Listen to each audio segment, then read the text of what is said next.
Hello and welcome to another edition of the Steelers Depot live stream. My name is Alex Kozora. Joining me as always is Bryan from SteelersDepot.com. Now it's been a little bit since our last stream. Had the Monday night game last week, and so obviously did not do a stream then. So back at it today. And Dave, what a time. So much to talk about. A big difference since we last spoke. I think our last live stream was off the Bills game when the season felt bottomed out and would it continue to collapse from there? And it's been one big turnaround. Pittsburgh winners of 3 straight, 9-6, and in prime position to win the AFC North and host a playoff game come wildcard weekend. So what a difference a couple of weeks make. Dave, how you doing?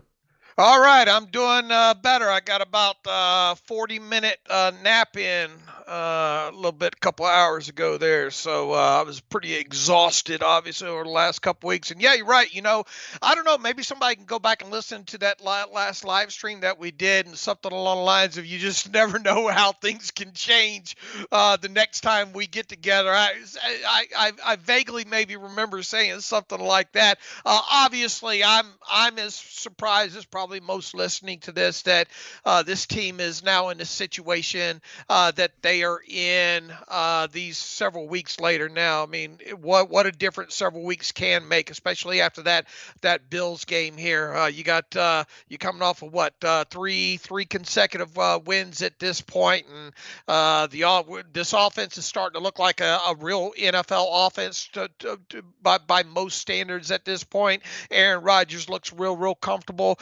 in this offense, and on top of it, the defense has really defended the run well over the last several games on top of it, and now we're sitting with a situation where this team's got over a 90% chance of making the playoffs. It will be just as surprising if they don't make the playoffs at this point. That will have meant that they lost their final 2 games and the Ravens won their final 2 games. That's really the long and short of how they couldn't get into playoffs at this point here. So it does appear like we're headed for the postseason, but we'll learn more about what happens here on Saturday night when the Ravens take on the Packers. And best case scenario is either the Ravens lose or tie to the Packers, and then that makes the Steelers' final 2 games insignificant for all practical purposes. Obviously, the 3rd seed is still in play with a 1.6% chance, but that could be out the window as early as I think Saturday night as well too, depending on what the Texans do against the Chargers there. So long story short, it's been good several weeks for this team, and yeah, we're staring this suspension to DK Metcalf in the face right now, and we'll wait and see what happens in the next 24 hours with this appeal, and maybe he gets this thing cut from 2 games to 1 game, and we'll take it from there. So all that said, we got a 9-win Steelers team and looking to make it 10 wins on Sunday against the Browns. As Dave said, if you're just joining the news cycle, DK Metcalf is officially suspended for 2 games by the NFL for his altercation with a Lions fan during the first half of Sunday's game. That'll keep Metcalf out the last 2 games of the regular season. He is appealing. The appeal will be heard by Roger Goodell directly or somebody he appoints, and so we'll see what the appeal outcome is, but that's where things stand right now. And as always, Dave and I here till 8 p.m. Eastern Time answering as many Steelers questions as possible. If you want a guarantee of your question being asked and answered by David and myself, you can send us a super chat and move to the front of the line. I see 1 super chat in the hopper right now, which we'll get to just momentarily. If not, no obligation. We appreciate all donations. So if you guys could like the stream, subscribe to the channel, check out the site on screen, SteelersDepot.com. Would really appreciate you guys. So Dave, so much to discuss here. Let's get right into the questions. We'll start with the super chat from Z3 Music Official, a $10 one. So we appreciate that to kick things off. He says, I know it's all anyone will want to talk about, but it looks like DK did report that fan to security in Seattle. I hope that he appeals and that is taken into consideration. He is appealing. That is confirmed according to multiple reports, including from Mike Garafolo and Adam Schefter. Will it be a consideration point? I'm sure it already was. I'm sure the NFL was aware of that when they handed down the suspension on Monday. How much does that really change things or mitigates his circumstance? Frankly, I'm not sure how much it really would sway any potential punishment. I understand the history there, but the point the NFL has made is you can't do those things with fans, no matter what they're doing to you. The protocol that Metcalf did last year of telling security is what he should have done again instead of kind of taking it into his own hands, and he pays the price for it. Yeah, and assuming that the reports are true that this is a fan that DK Metcalf has had issue with in the past, that's all fine and good. But I mean, every NFL game, players are trolled, harassed, I guess harassed, targeted, called names that unsavory to say in public. Those that stuff is just never going to stop. People pay money to go to games to feel like they have the right to kind of do some of that. Obviously, it crosses a line sometimes more than it should, other than other times and all like that. And what the league's going to say is, look, man, this isn't the last time you're going to get harassed at a game. You just got to do a better job of just blocking it out. And the worst thing that you can do is give people like that attention, right? And they are probably wanting to try to at least set some sort of deeper precedent here. I'm not shocked that he got suspended. I was a little surprised that it was 2 games and not 1. Now, here's the thing. There's been like 4 or 5 different, I guess, fans releasing video from the stands and all like that. And none of them that I've seen can you really hear any of the maybe what DK told, I believe, who was it? Ocho Cinco and I believe James Harrison, that the N word was used and the C word and all like that, and nothing that I've heard backs that up. But I'm not saying that didn't happen. There's just, unless there's more concrete evidence of that, and even if that comes out and they have proof that that guy use those derogatory terms, it still doesn't give DK Metcalf the right to go over there in the stands and go over to the sideline over there near the stands and do what he did. And the league's going to want to make that clear. I just kind of wonder that they made this a 2-game suspension with the idea of hearing his side of it and then reducing it to 1 game. I might be wrong, but I was a little bit surprised that they come out of shoot with 2 games. I thought maybe they come out with 1 game, hear his side of the story, and then maybe keep it at 1 game or something like that. But I think the fact of the matter is here, for at least we're not going to see DK for at least 1 game for sure, and then we'll just have to see how this appeal goes and see if it gets maybe reduced. Because he's already going to miss 1 game check at least for this, and obviously has the opportunity to miss 2 game checks. And for a guy for the amount of money that DK makes, that's a chunk of change, obviously there. So we'll just have to see, and we'll get our answer pretty quick within the next 24 hours because the week 17 obviously gets underway on Tuesday. There's no question in my mind the fan said something more than just his government name, which is what the fan is claiming all that he said to DK Metcalf that set him off. I'm sure there was something much more said. It may very, very well have been the things that Metcalf apparently told James Harrison and Chad Johnson, but the bottom line is you just can't do that. You can't walk over there in the first place. You put yourself in that situation where nothing good is going to happen, and he made a bad choice. He's going to have to pay that price. So will it be 2? Will it be 1? I'm not convinced it's going to get cut in half. It could, but I'm not convinced, especially if Goodell is the one hearing it after Goodell is the one handing it out in the first place, and I'm sure understands a lot of the information that Metcalf would present on appeal. But we will wait and see. The silver lining that I take out of this, Dave, is that the game may not matter on Sunday if the Ravens lose or tie to the Packers, and even if it still means something, or if the Ravens get a win over the weekend, Pittsburgh has spread the ball around a lot offensively. That's how their offense is built. It's not just one guy. It's not just, Jamar Chase. The offense runs through him or insert other elite receiver here. And so this offense will, I think, be able to manage to some degree. It's still a loss, obviously, but they'll manage because everyone catches the ball in Pittsburgh's system.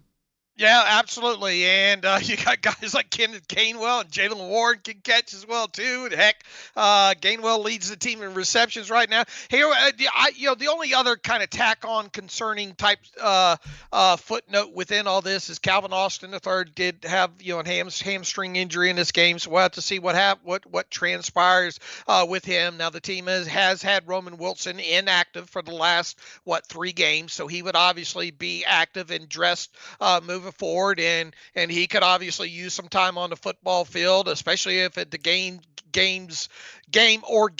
end up being meaningless moving forward the final 2 weeks. So that's sort of a silver lining there too. And I do kind of wonder, look, I mean, he will, at the very least, he's going to go to the reserve suspended list for at least 1 game. That'll open up a roster spot.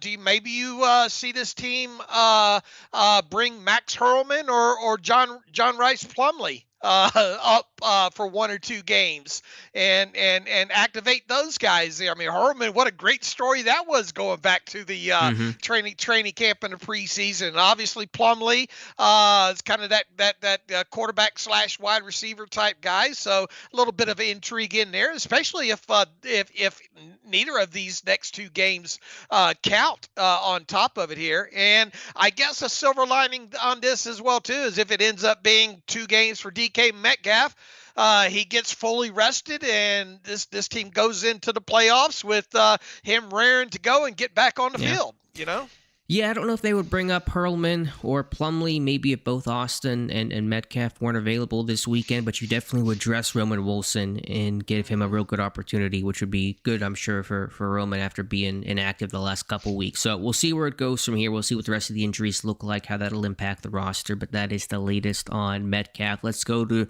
next questions from Josh Miller, 33, says, very proud of the response following the Bills loss, but in 2025, we're last in fourth quarter defense and points allowed with 10.5. Last 3 games, it's 10.7. How can we close out games more effectively?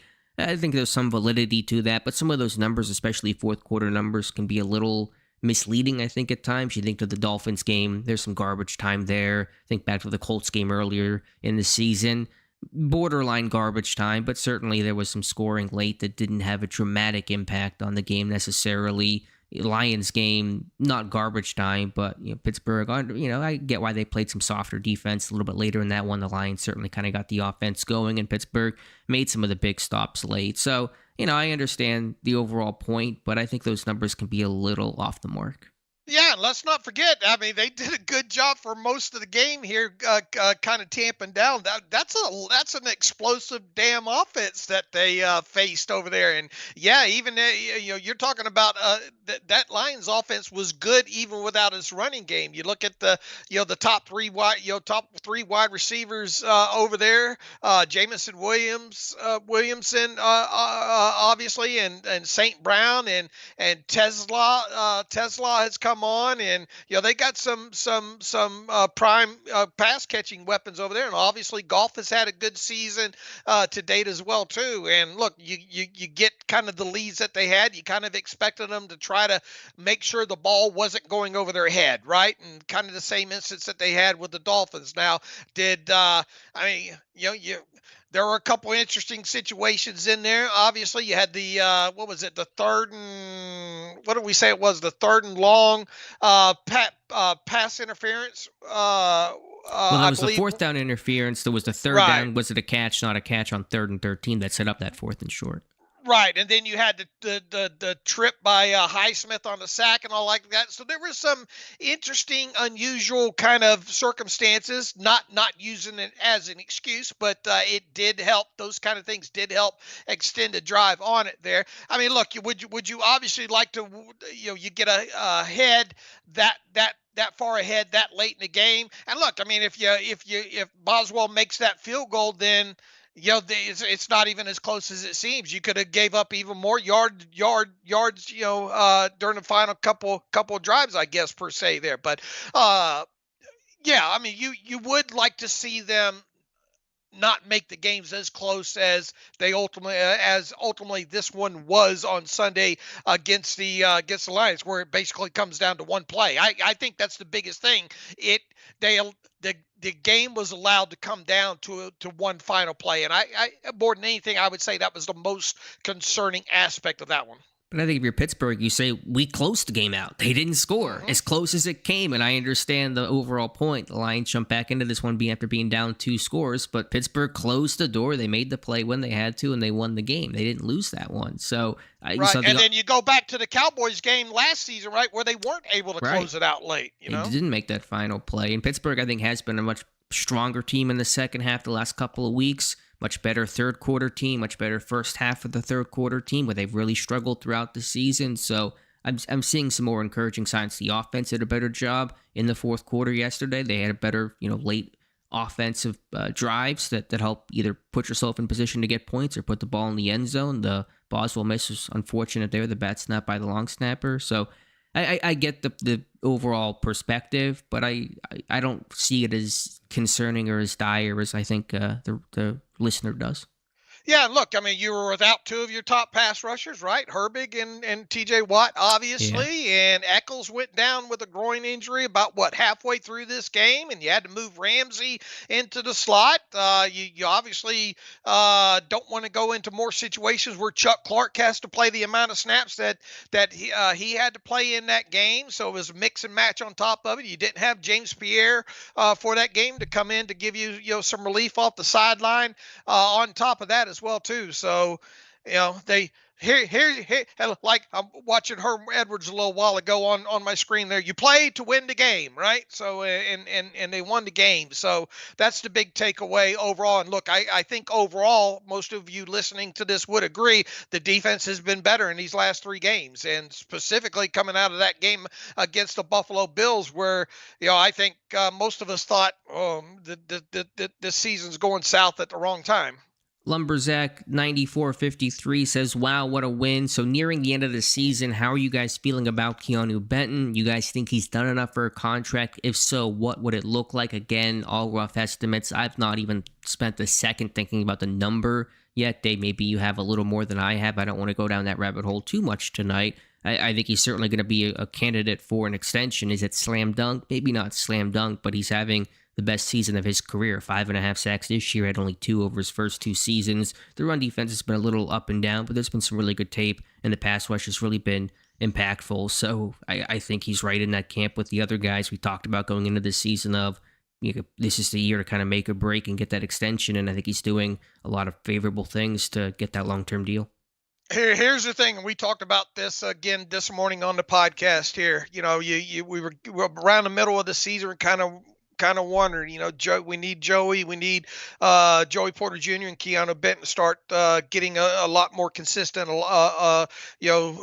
better in games here. And over the second half of the season, they have done that. And yeah, I do think that if at this point you do extend both of them, obviously the price tag on both will depend a lot. I don't think either of the two are going to be top 10 money type guys. I don't think they've done enough to get in that position. But if you look at top extending both of them each would more than likely put each of them at least in the top 20 easily, I think, at this point. And if you look at a guy like Keanu Benton, you're probably talking about 14 to $15 million range, probably APY, maybe give or take a little bit there with Keanu Benton.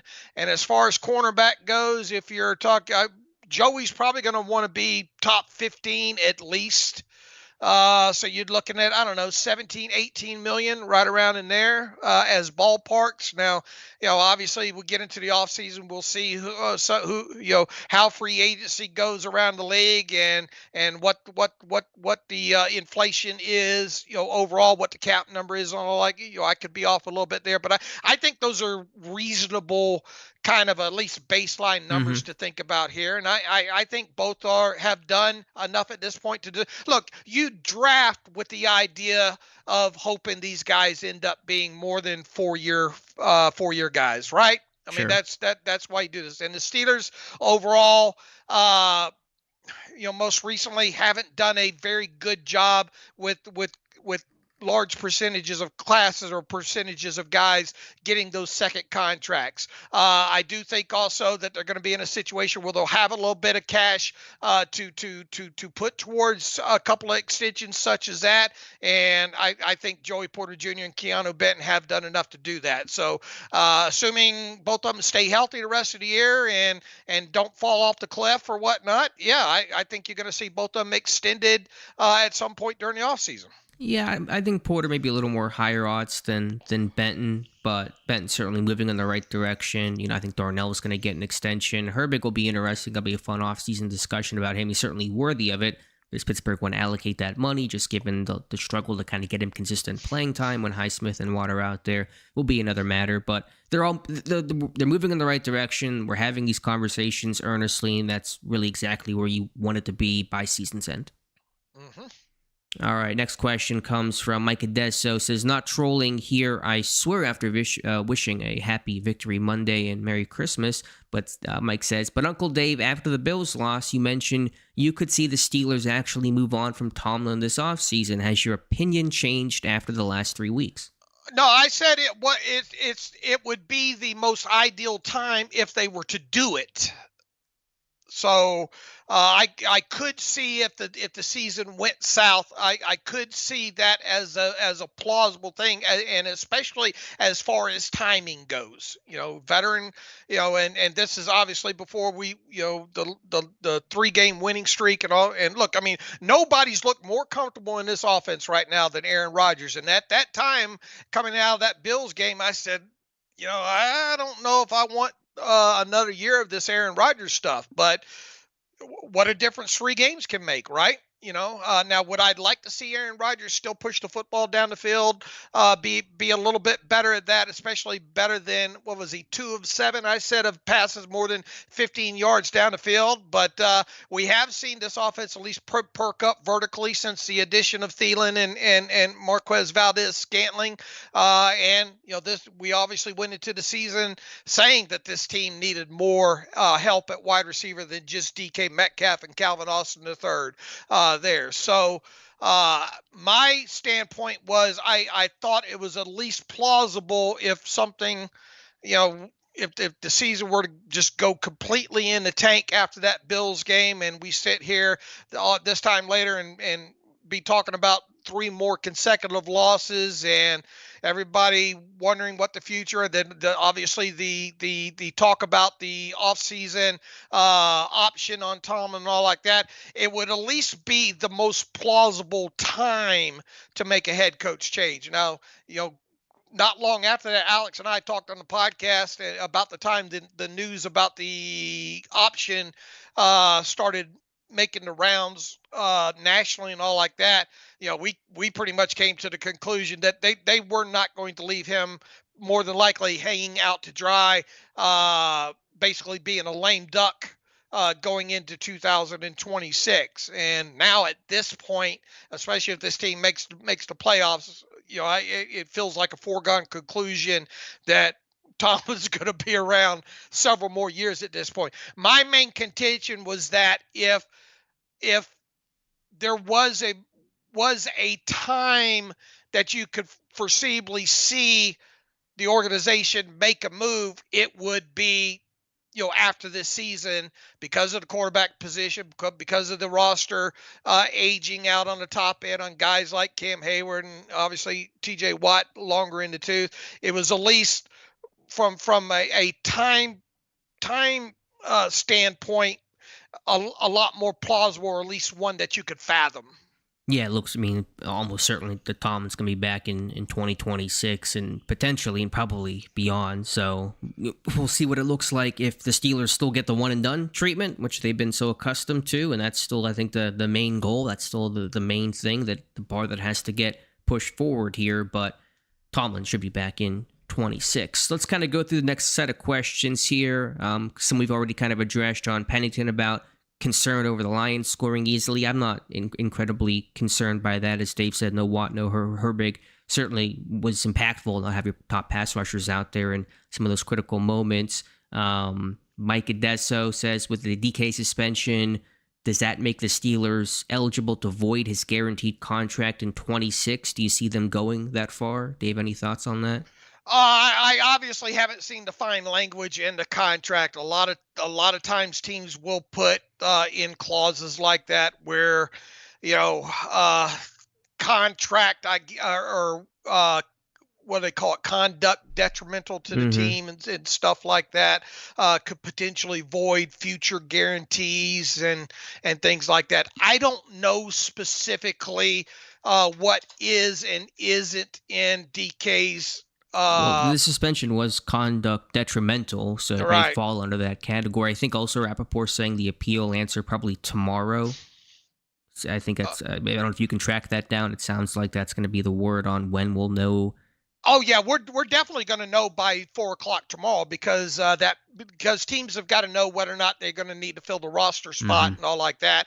And DK have to go to, and obviously he will. It's going to at least be one game, I would think here. So, but teams need to usually know by I think it's 4:00 on Tuesday. Here's the thing. Even if let's say DK does have that language in his contract, are they going to use this as to get them out of the 25? He only has 2026 is the only year remaining that he has guaranteed money attached to.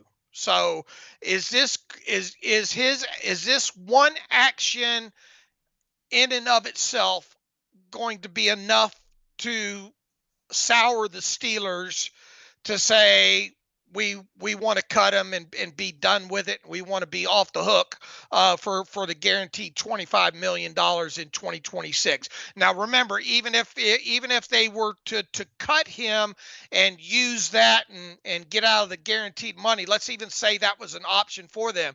You still got the bonus proration remaining and the dead money associated with that. And I think that's like at 24 million. And if you did this, obviously, before March the 1st or before June the 1st, all of that dead money would accelerate into 2026. So his base salary is 25 million, his bonus proration remaining is 24 million. You would effectively save $1 million by cutting him and getting out from underneath that $25 million in guaranteed money. You'd save $1 million in cap money. That way, I find it hard to believe they would take it that far, pending there not being being an issue in around the team otherwise. I mean, I guess in theory you could void the guarantee language without actually cutting him and just say that money becomes non-guaranteed now. Yeah, but you'd open up kind of and look, I mean, if he's on the roster week one, his salary becomes guaranteed anyway, right? After I understand. 1? Yeah, I understand. It feels a little more academic, I guess. I mean, they don't want to sour this relationship. I don't think they would go. Yeah, I don't think they would go that far with this. In other words, do I think this is enough that will make the Steelers sour on him as far as 2026 and thus go ahead and decide to exercise the void of the guaranteed language, assuming that's in the contract for conduct detrimental of the team, and then just cutting DK outright and say March or whatever. I don't think it's going to go that far. And beyond that, like I said, 2027. Now he does have a roster bonus in March of 2027 of $6.5 million, obviously in 2027, but that's not guaranteed. They would obviously just have to make a decision on that by March 15th of 2027. So that's a long way of answering and saying I don't think anything happens here with this contract. Yeah, I think the main point is because that guaranteed money only runs through 2026, it probably just won't be taken out. If it was guaranteed through 2027 and beyond, maybe a different story in terms of the language and the triggers and all that kind of stuff, but kind of feels a little moot John Pennington says, hey guys, if the Ravens lose Saturday night, do you see Howard's snaps getting closer? I do. I probably don't. He wouldn't get those snaps against Cleveland the next day because you're preparing and going through your work week with the belief and understanding that you're going to have to play your starters and go beat Cleveland. You work under the assumption Baltimore takes care of their business and Pittsburgh has to take care of theirs. And even if that changes, then Howard's not going to get thrown in there 24 hours later. Even for the finale where they would rest starter, let's say Pittsburgh clinches everything by week 17, however, which way that happens, I think Rudolph would start the finale and then Howard the number 2, and maybe Howard comes in the second half of that game or something like that. That would sound like the most plausible aspect here. Assuming Week 18 becomes a meaningless game, you want to get Rudolph, I think, some playing time in that finale just to keep him sharp, because you're only one snap away from him being in a game, and then maybe at half. See, you could still make Aaron Rodgers obviously the emergency third quarterback for that game, and hope you don't have to play him and only come in, God forbid the other two go down. But the most plausible scenario in my mind would be just as you lay out. Mason Rudolph starts the game against Baltimore, plays the first half, and then you give Will Howard the second half. Talk about something for the fans to cheer for in that last home game, too. Will Howard coming out. Fans would go bonkers for him whenever he took the field. So that's kind of how I think it would go if we get to that point, but wouldn't see him for week 17, I wouldn't think. Right. Kev PhD says, good evening, Dave and Alex. Further thoughts on the last play and the ref crew's inability to communicate the rules. I think they did a fine job. I think they talked about it. They got it right. That's the most important thing. And they communicated it. I know their coach Sheffer said, touchdown first. You just had to wait an extra 4 seconds for him to get the rest of it out, to talk about the penalty, wiping that out. So, no, I think they did a good job. I really don't have a lot of critiques for the refs handling that last sequence. I just think because of the magnitude, I think where the aggravation is the game lies in the balance on this one call, and we're all sitting on pins and needles and can't feel our legs, and we're waiting. It felt longer than probably what it actually was because what was at stake. Right. Sure. I do think they got it right. I understand going back through it.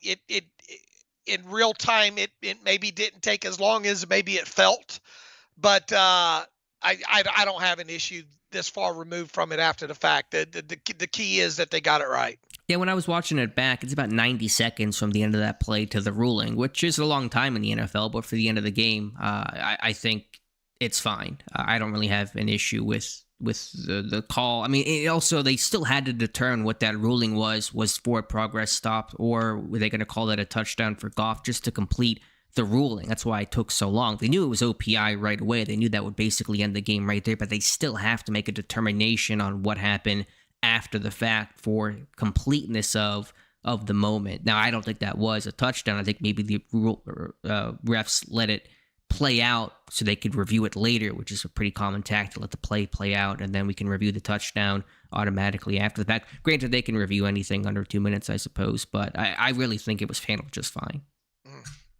Got 100-something people here in the chat, so really appreciate that. Be sure to like this stream. Check out the channel and the site, SteelersDepot.com. Fratboy Fishing says, hey, Alex, any hope on getting Elliott back in time for the playoffs? I don't think so. He basically said he's out for the season. Would be very surprised. He was still on crutches as of a couple of weeks ago. If there was a Super Bowl run, maybe. We don't know the exact nature of the injury, but would not expect Elliott to come back this year. Yeah, wasn't it Thanksgiving that we saw him still on the crutches and all like that? And even if, say, tomorrow, he was at least healthy enough to open up his 21-day window. There's the whole conditioning aspect with him being on crutches as long as he was. I mean, you would be talking about probably using up better part of that 21-day window, just getting him getting him back in condition to play and all, right? Yeah. And so, I mean, you're already sure that puts you right at the start of playoffs. And I'm not saying he's ready to come back right now. I don't think he's probably that close right now. So I think we've seen, and I do think Elliott pretty much said that it's on to next season at this point. Right, that's where he's been putting his focus on rehabbing and getting healthy, and hopefully will be good just for OTAs in the spring. Coco bought one. Excuse me, still holding back a cough here, so that's why my voice may sound even funnier than usual. Says, thanks for sticking with us. Another season of Steelers football. Alex and Dave, any thoughts on how the team may fill DK's void the next 2 games? Spread the ball around, which is what they do at a pretty high and consistent level. Everyone gets touches. 9 different guys caught a pass yesterday. DK only had 4 catches for 42 yards. He wasn't taking over that game. Had that big back shoulder catch on a beauty ball by Rodgers, but the ball was spread around. So it's not just one man assumes that responsibility, gets spread around all the skill guys. Yeah, you would obviously see even more Valdez Scantling and who's the other one? Adam Thielen. And Roman Wilson has been inactive the last 3 games. You get him back in uniform. We'll have to see what happens with Calvin Austin III and that hamstring. You got Ben Skoranek, who I think played one off. Did he even log an offensive snap? 1 snap in this game. Right. And hopefully that hand injury that he's been dealing with will be a little bit better. It's something else to think about. And as I stated, I think it would all depend on the Calvin Austin health at this point, but obviously Alan Lazard's still out there, and then as I mentioned, Max Hurlman or John Rice Plumlee are still on the practice squad, and maybe you elevate one of those guys for the next couple of games here. So I think a lot of this movement or non-movement is going to be more dictated on the health of Calvin Austin III for this coming game. And look, I mean, here's the best case scenario: the Ravens either lose or tie the Packers on Saturday there, and you just roll out there whatever you want on Sunday against the Browns. David Kapoor says opposite of gloom, despair, and agony here on this Monday, and that's absolutely true. Cincy AVAR says, is it fair to question why the Steelers continuously have receiver behavior issues? What in the heck is going on? AB, Deontay, Pickens, and now DK. This is going to may sound like a hot take given today's news, and obviously what DK Metcalf did was unacceptable and hurts himself and hurts the team. I still don't put Metcalf in the same bucket as Pickens and Deontay. I think Metcalf has been a really good teammate in a lot of ways. He's been a much less selfish player, much more team-first oriented, not somebody complaining on social media and not, doesn't need coddle when the ball doesn't go his way. He's not late to practice the way that George Pickens was and receiving all these fines in the background. So listen, Metcalf can certainly run hot, and he made a really bad decision. There's no question about that. But I still don't view him in the same way those other guys work, Claypool and Pickens, guys that just weren't super mature. You mean, not like changing out his, like deleting things from his Instagram profile and stuff. Look, there's obviously different degrees of all this, and different guys act different. Maybe DK is a little bit frustrated to some point of his overall numbers and probably not having the kind of season, and maybe that frustration along with that fan hitting him at the right time. Maybe it all boiled over on it. I do in general agree with you that it's not George Pickens level, but within that, man, get your ass away from the sideline. No question. Plain and simple. And look, a general blanket statement. A lot of these wide receivers are it's just not George Pickens and DK Metcalf, right? You see different teams, have throughout the year we'll have maybe an instance or two. I mean, look at Brandon Ayuk. Sure. Look at even the other wide receiver for the 49ers over there.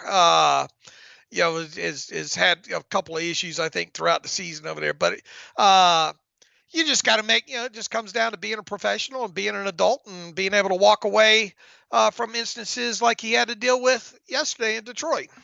Yeah, so again, I still don't put those guys in the same bucket. You see on-field actions, Metcalf, a really good blocker, never loafs, does the little things out there, and those are things that guys like Deontay and Claypool and Pickens have struggled to do consistently. So obviously it was a terrible moment yesterday, really dumb decision. I can't stress that part enough, no matter what the fans said to him, and I assume he said some pretty terrible things Metcalf's direction, but I still don't see those guys as one and the same, and hopefully just a mistake that Metcalf will never come close to repeating again.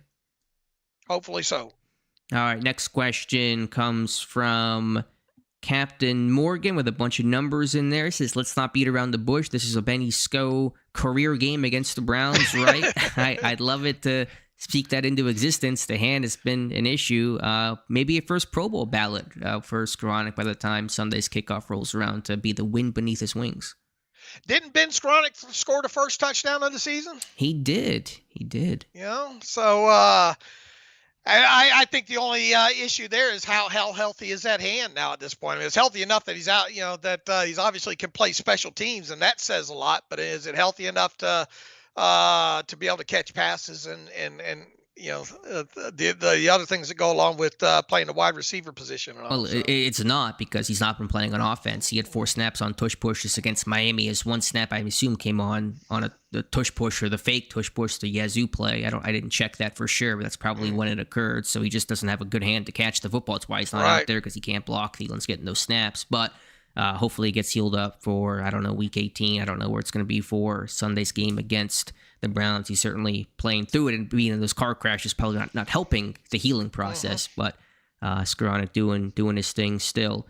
Volume turned down 9600 says, no one should underestimate the Ravens. Harbaugh's a good coach, and Monken can find ways to score points. Yeah, but their path is getting increasingly narrow, and people thought they were going to storm back and take this division. The odds makers still loved them when they were, 1-5, and they went on a run, but they also have crumbled too. They've been a very streaky team this year, and Pittsburgh's finding their stride, avoiding those big losing streaks they've been so accustomed and consistent, unfortunately, with, and now they're riding high towards the end.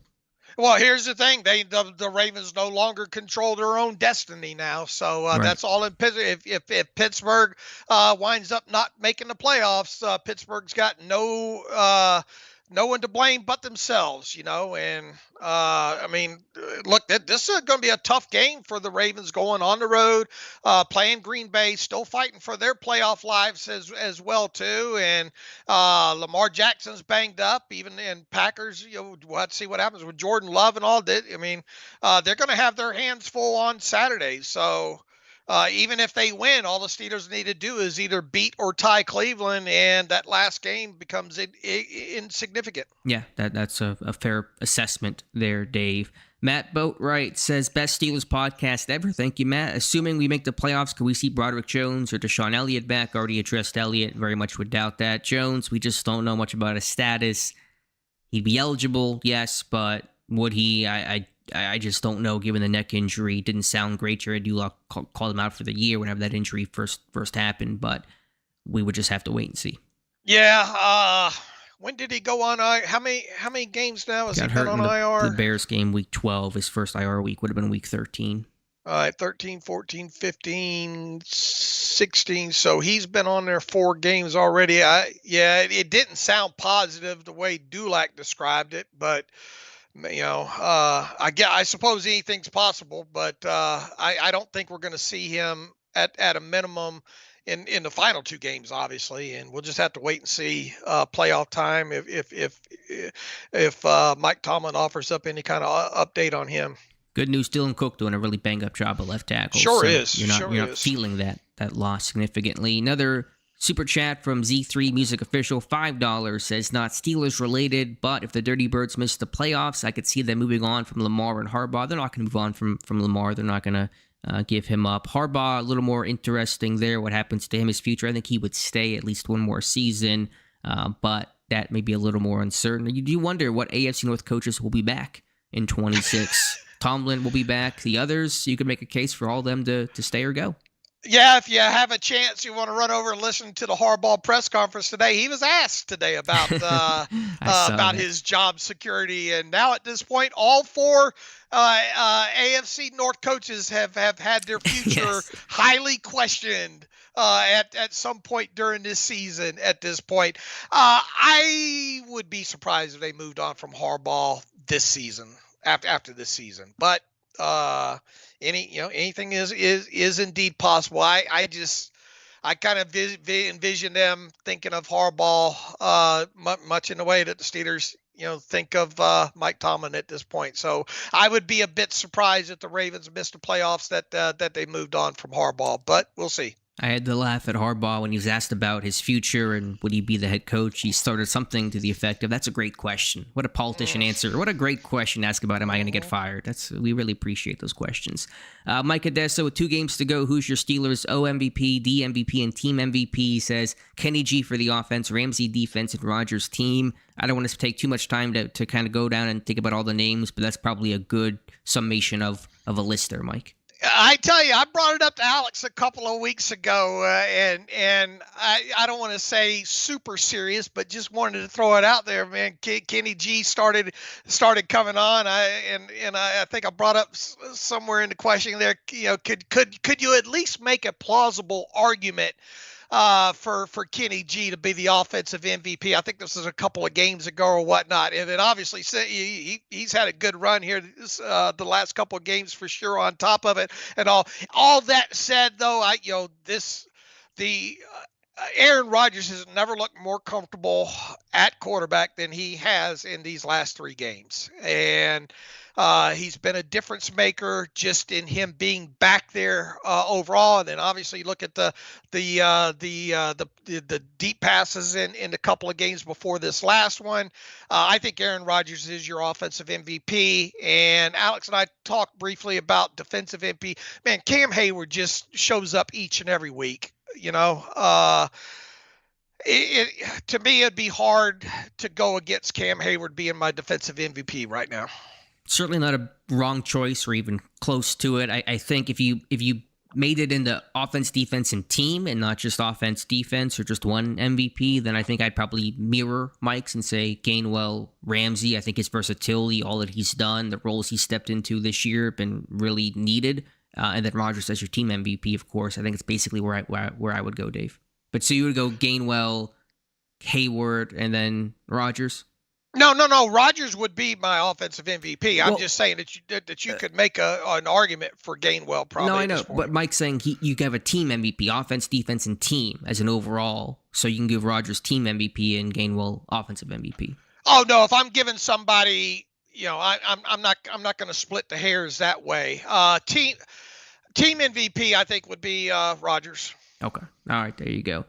Let's see. Daniel Valencia, in case we get to the playoffs, what team would you prefer to avoid in the wild card minus the Bills? I try not to have too many rooting interests for or against, because just be careful what you wish for. The AFC's so weird and wide open this year. I don't know. Denver's almost certainly won't be the 5 seed. They could be, but its odds are low. I get Buffalo because of Josh Allen, the elite quarterback play. It's like the one real high-end quarterback that's going to be in this thing from the AFC. But I just don't spend much time thinking about who I do or don't want to see. Yeah, I don't either, but I'll tell you this. I have Drake May envy at this point right now. And Vrabel has instantly got a nice culture built over there. And, they didn't Spillane miss that game for them, I think, last night. He played. Last night, you say. Yeah, sorry. Yeah, I don't think he played. If you get Spillane back in that defense and the Patriots could perhaps be the scariest team to have to face maybe in the playoffs. Yeah, we talked about it on the podcast. The AFC's completely open. There's cases to be made for every team, Pittsburgh included in that. Jacksonville's red hot right now. Denver has a great defense. Houston has a great defense. You want to see those guys?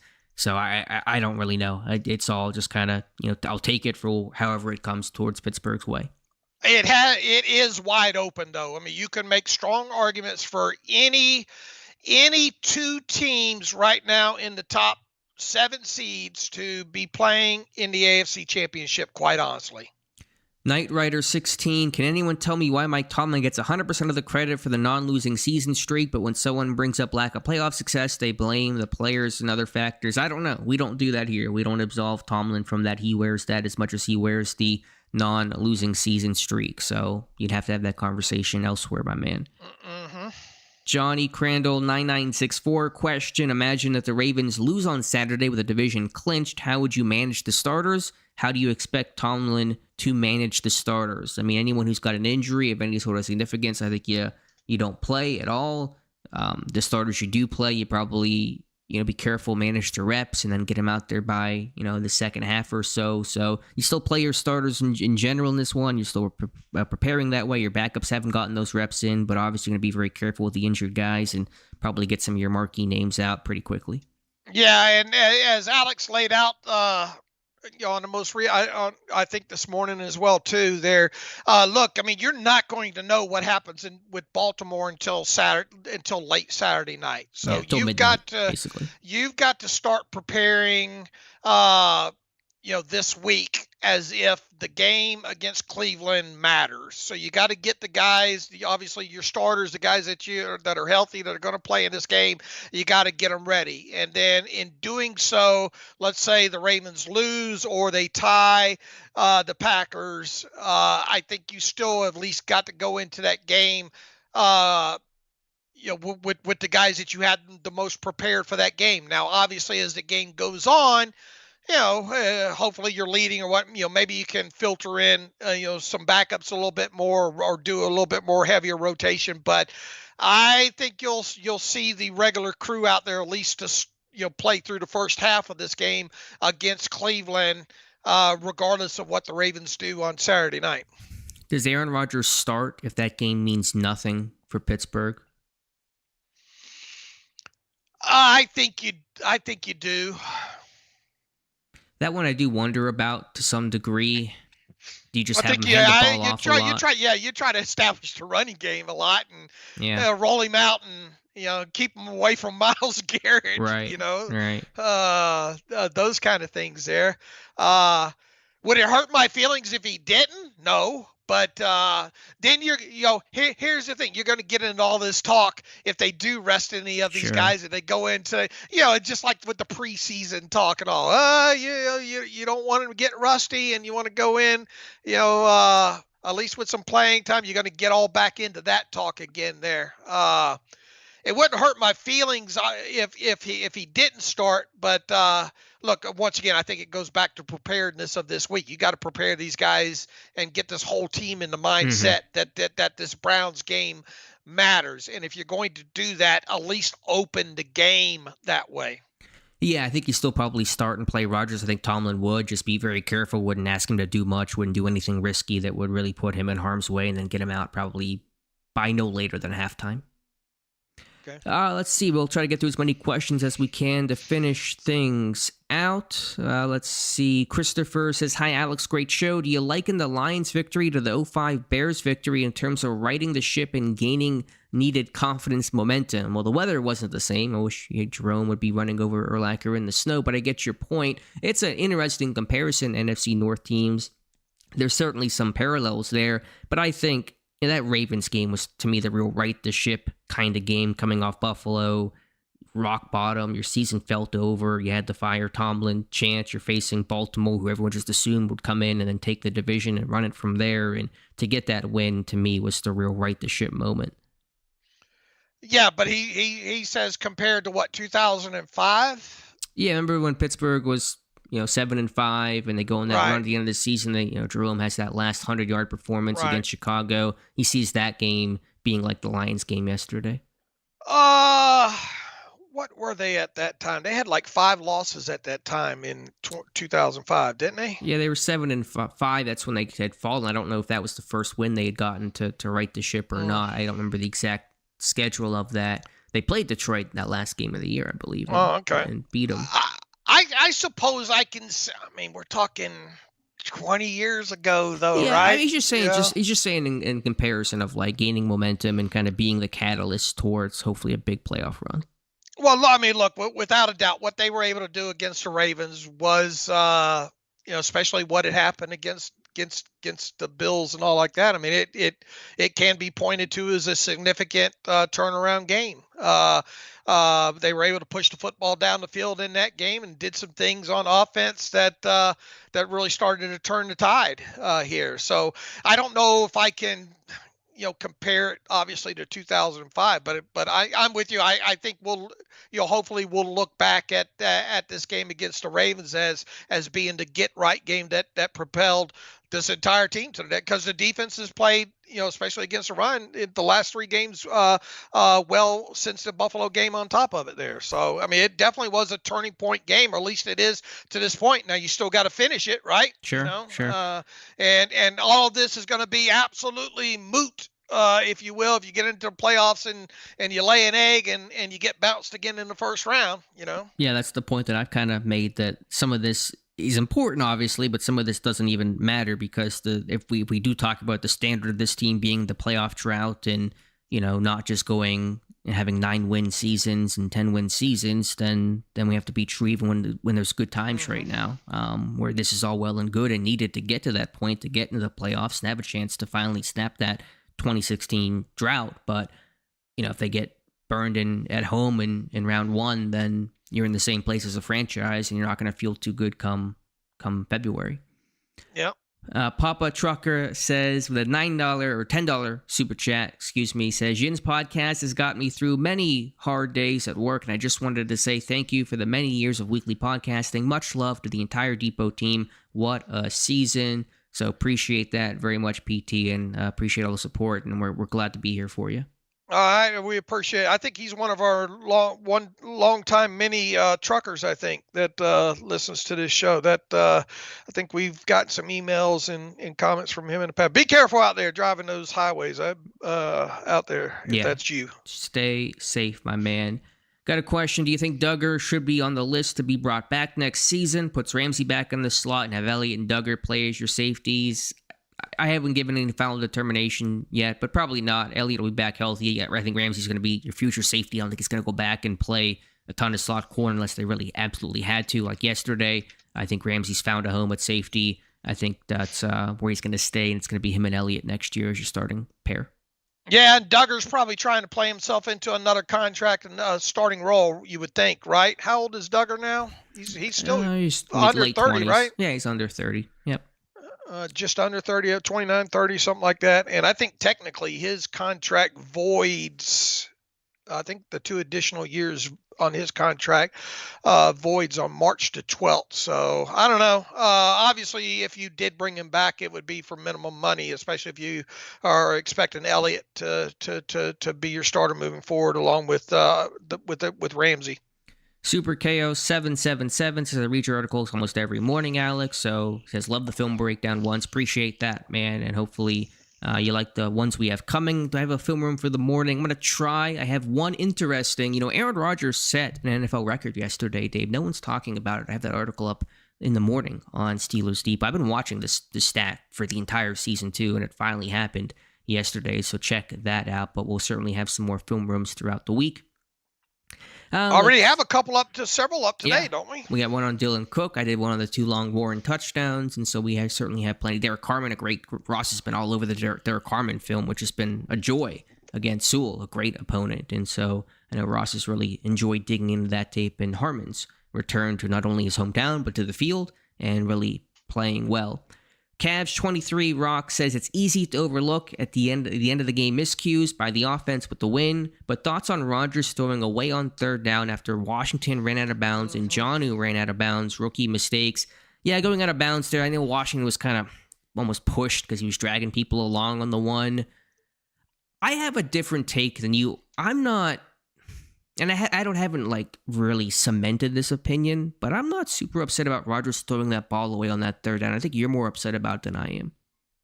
I just would have liked to, because I think even Romo said it on the podcast. Not on the podcast, on the the broadcast. The broadcast there about taking 2 or 3 steps up. I don't know if he even had had room to take 2 or 3 steps up, to be quite honest with you. But I just think that you want the clock running in that situation.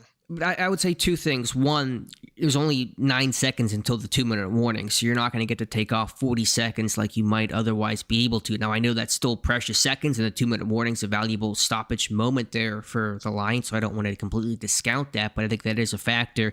And then two, if you take that sack, it's not like Rodgers was going to the sideline and you weren't going to lose many yards. You're going to lose, 10, 12 plus yards in that situation to make that from a 37-yard field goal, I think it was, to something in the deep 40s, which changes that rate. Now, I know Boswell is Boswell, and so the calculation might be he'll make it anyway, even though the kick ended up being missed. But I didn't find that to be an egregious decision by Rodgers. I think it was calculated to hopefully make that a more makeable field goal for your kicker. Because Aaron looked a little frustrated with himself after that. Well, I think you're just frustrated because you wanted to convert there and really put that game away right then and there. There's no great option whether you take the sack or throw it away. It's not an ideal outcome for you as an offense. I would like, hopefully, when he talks to the media on what day is that, Wednesday? Hopefully, he's asked what he feels he should have done there. Yeah, I'd love to get his perspective. Does he regret it? What was his mindset in the moment? But I didn't really take tremendous issue with that. Right. What else do I know? We're at 8. I want to try to get through maybe just some questions real rapid fire. We got a ton of them here, and I want to try to get to some people that might have asked a question a little bit later, so apologize, but I want to kind of just scroll through and find some ones that stick out to me. Let's see, what do we have here? A lot of stuff on Lamar and shoving. Won't even touch that. I don't know. Yeah, I've seen the clip there. Didn't the fan make contact with him first or something in that one? I'm trying to remember. I haven't gone back. It's been a while since that happened. I'm trying to remember the Lamar one. Yeah, I went back and watched it earlier. I don't know who made exact initial contact. I don't. Go ahead. I haven't looked at it in a while, so it's unfair for me to comment on it because I haven't looked at it in a while. To me, I do see a difference between Lamar, who went over to celebrate with his teammates, and then the fan kind of got in his way a little bit, and then Lamar pushed him, versus Metcalf just walking over on his own kind of accord there, specifically to talk to the fan. I do see a difference there. Maybe some would say without a distinction, or a difference without distinction, but I don't know. People can complain and, whatever. Metcalf still shouldn't have done it, and that's all that really matters, and nothing else I think really matters in that moment.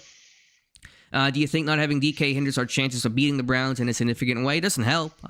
Pittsburgh's defense needs to step up and make big plays here against Shador in this one. There's no Judkins in this one either. Pittsburgh's defense really must, not even because of lack of DK, but just in general, the defense has to be the unit that wins this game. You much rather have them than not have them. Yeah, that's our big brain analysis. Let's see. Z3 Music Official, $20 super chat. Final one of the night. You guys have gotten me through a lot, especially with my dad being diagnosed with pancreatic cancer. Hope to see you at the draft. I'll be there celebrating his life. Oh, man, we're so sorry to hear that. Yeah, sorry to hear that, brother. Yeah, we're here to hopefully get you through and just kind of being in that escape. And that's kind of what I view as sports, obviously, as, and our podcast, and what our work and our value comes from. In many ways, it can offer escapes to people beyond just information and analysis and opinion. It can kind of be an outlet from whatever's happening in somebody's personal life. So thoughts and prayers, man. I really appreciate that. And thank you for the couple of super chats tonight. Yeah, definitely appreciate that. We don't take it lightly that we are highly blessed to be able to just talk football, not only with each other and write about it as long as we have since 2008 and all, and be able to do live streams like this and podcast 3. It's definitely a blessing, and it's insignificant though compared to what he's going through, obviously. Sure. But hopefully we can kind of be that escape from reality, or get people's minds off other things and talk about football. Vegas says, no Brandon Ayuk talk, Alex. Some still try to paint the picture of Ayuk to the Steelers in the offseason. No way, no how. I mean, it's crazy to do. I mean, he's checked out. He's gone AWOL. I'm not bringing that to Pittsburgh no matter what. Yeah, he supposedly posted a video of him the other day. Driving 90 miles an hour? Driving or something like that. That's that's not great. Not even for free. I would not take Ayuk under any circumstances, not in this offense, the way it's built and how it wins. Steelers by the Lake, anyone want to see Sebastian Castro get some playing time in these last 2 games of the playoffs? If they're clinched, he's saying if everything's clinched, do you want to get Castro in there? Sure, want to get a lot of these guys in there. Yep. Yeah, I'd love to get him in the second half of that game against Baltimore for sure. Yeah, I mean, play all those young guys, get Caleb Johnson some touches, and get him some real good action in a full game setting. I think it'd be a great way to kind of build into next year. So hopefully that chance comes up. What was the stat that Rogers broke? You'll read about it in the morning. I'm going to do the tease here, so you'll have to wait and see. They're going to go sign a veteran receiver. I don't think you need to go sign a vet. DK's going to be back. You make the playoffs. You know, you're going to be back, and you get a bunch of receivers on your roster right now that they can get some playing time. So no need to go add somebody. And it's a captain obvious. If they were to add anybody from the outside right now, it'd be Alan Lazard, and it would be probably to the practice squad. Because look, if you sign him tomorrow, it's a lot to ask to try to get him up and running and in a helmet, especially with no special teams value by Sunday. You'd be more than likely, you'd probably, quite honestly, be better off bringing one of the guys up from the practice squad, if you had to go that route, if Calvin Austin can't play or Skoranek still has that hand issue and all like that. So, but if they were to add one person from the outside at this point, a veteran guy, you can bet damn sure it'd probably be Alan Lazard. Yeah, I hear you on that. Mike Adesso, besides Rodgers, is Gainwell the best offensive signing you can remember? Maybe Jeff Harding's. Yeah, I'd have to think about a list. Harding's is a really good one. In terms of that value add, Gainwell's been as good as it gets, so it's hard to find somebody better for that price tag. Look, I've mentioned this several times over the last couple of weeks. I no way did I imagine him having the impact that he's had this year. No way did I imagine that. It was quite a signing, and they should do everything in their power to keep him, especially if Aaron returns. They should do everything in their power to get Gainwell back for at least 2026. Last question, Drew Dog 365. Guys, obviously Dylan Cook has been playing well as our left tackle. Have you guys watched enough tape on Cook and Broderick Jones to determine who's better at run blocking and pass protection? Still going to watch more. Still want to learn more about Dylan Cook. Obviously Sunday be a big test versus Myles Garrett, but I think Cook's good in pass pro. He's got good feet. He's a good athlete. So, who's Jones may be a better run blocker right now. Cook may be better in pass pro, but I'm still watching Cook's career layout. Yeah, look, here's the thing. Two above the line starts here back to back, a guy that you feel comfortable with going the rest of the way at left tackle at this point right now. Be interesting to see him against Myles Garrett in this next game here. And look, if the worst thing that comes out of this, and I've said this a couple of times over the last couple of weeks here, if the worst thing that comes out of here is you get a guy that can be your swing tackle for the next couple of years, that's not a bad thing at all. You have some reliability there. You've seen him actually play a lot of snaps in a couple of starts here, and obviously going to get at least a couple of more starts moving forward. If the worst thing here is that you solidify and get you a guy that you can turn to as a swing tackle moving forward, that's nobody envisioned that to start the season. Look, we had high hopes for Cook, I think, coming out of preseason a couple of years ago, but nothing ever materialized there whatsoever. And this is a guy also that can give you some guard snaps as well. So I would just anything above him being a swing tackle is just bonus at this point. So, I think you obviously just hope he can continue to play well for the next 2 games and hopefully several games beyond that. And then you look at it, the fact that you don't even have to address the tackle position in this year's draft, and you can move forward with him as maybe your top depth option. You still have that 5th-year option decision, though, on Broderick Jones, which will be interesting to kind of see what the team's choice is there by May, but that's a little bit down the road. Right.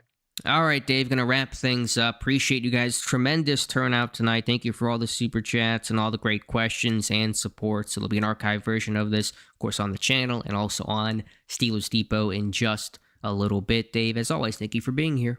All right, and appreciate everybody coming in and spending the last hour with us. Alex, thanks for moderating this with the sketchy voice and all. You're still a little under the weather. Hopefully you get better, and happy holidays and Merry Christmas to everybody listening, and peace and love. Now let's go watch 44-year-old Phillip Rivers try to survive on the field. So, till next time, Dadgummit, I will.